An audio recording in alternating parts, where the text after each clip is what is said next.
EVs don't have to be boring. I mean, they certainly can be, but they don't have to be, which is something the 2025 Hyundai Ioniq 5N proves. Making its North American debut here in Los Angeles, this high-performance hatchback is Hyundai's very first N-branded EV. It's also got up to 641 horsepower, and this thing can hit 60 miles per hour in significantly less than 4 seconds. But I'll tell you, there's a lot more to this car than just performance.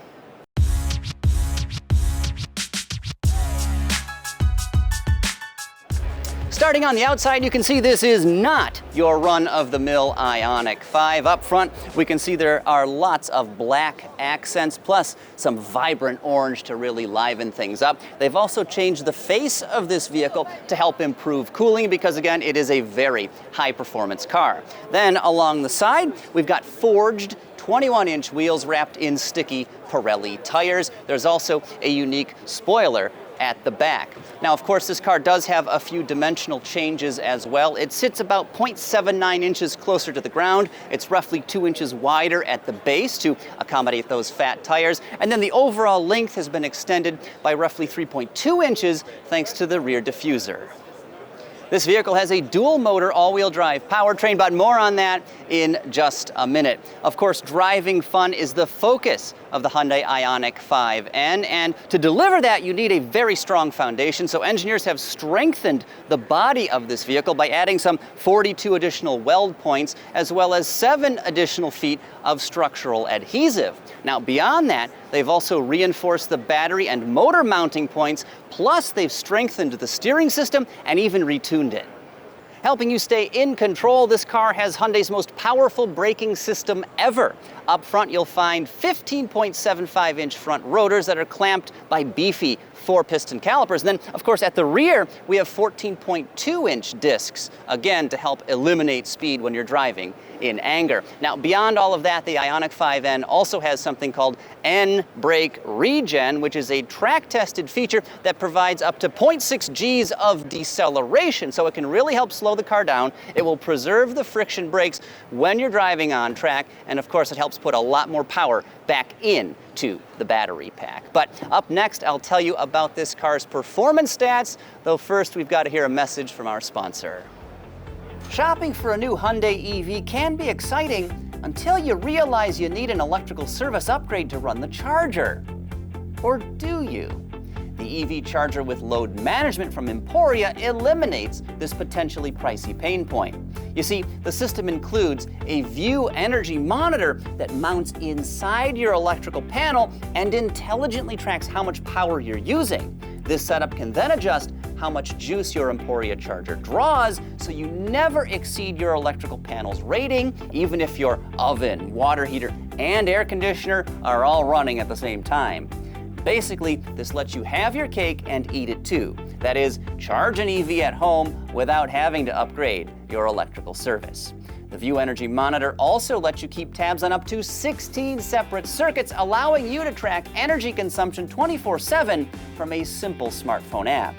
Now, to save 5% on that, the EV charger with load management or Emporia's other products, or to simply learn more, scan the on-screen QR code or hit that special link in the description box below.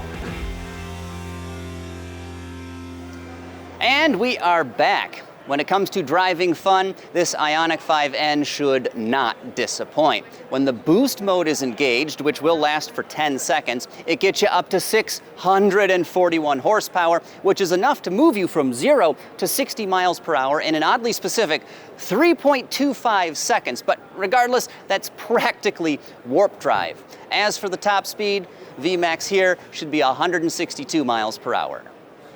Now, unlike Hyundai's other E-GMP-based vehicles, you actually get a larger battery pack in this one. It clocks in at 84 kilowatt hours, and it should DC fast charge at up to 238 kilowatts, which is enough to get you from 10 to 80% in a lickety-split 18 minutes. Helping enhance the drive, this car has a whole bunch of N-branded performance features, and one of those is, of course, N launch control to help you get off the line as quickly as possible. The other I want to talk about is called N drift optimizer with a torque kick function, which should help this vehicle get sideways quite easily. Now beyond that, this thing has a couple other very unique features. The N E-Shift will simulate an 8-speed dual-clutch automatic transmission by actually mimicking gear changes. And then, of course, this car also has the N Active Sound Plus system that will basically mimic an internal combustion engine and play those sounds through the car's 10 different speakers. 8 of them are inside and 2 are on the outside. Inside, of course, we have a few changes to this car's cabin, though there are no real surprises. The center console has been redesigned, and it's got padding on either side, so you can brace yourself against that when you are driving out on a track. There's tons of N-branded stuff in this interior, and then, of course, the seats are unique. They're mounted much lower, and they are far more aggressively bolstered. And I'll tell you, if you're much larger than me, you probably won't be comfortable in these buckets. I'll tell you, the 2025 Hyundai Ioniq 5N shows enormous promise, and I cannot wait to get behind the wheel of one of these high-performance hatchbacks. However, we don't have all the information about this car just yet. I still want to know what the range is and, of course, how much it's going to cost. But you should be able to find these at Hyundai dealerships starting next March. Next up, click right over here to check out my full review of the Kia EV6 GT. If you don't care for this Hyundai's boxy styling, the EV6 may be more to your liking.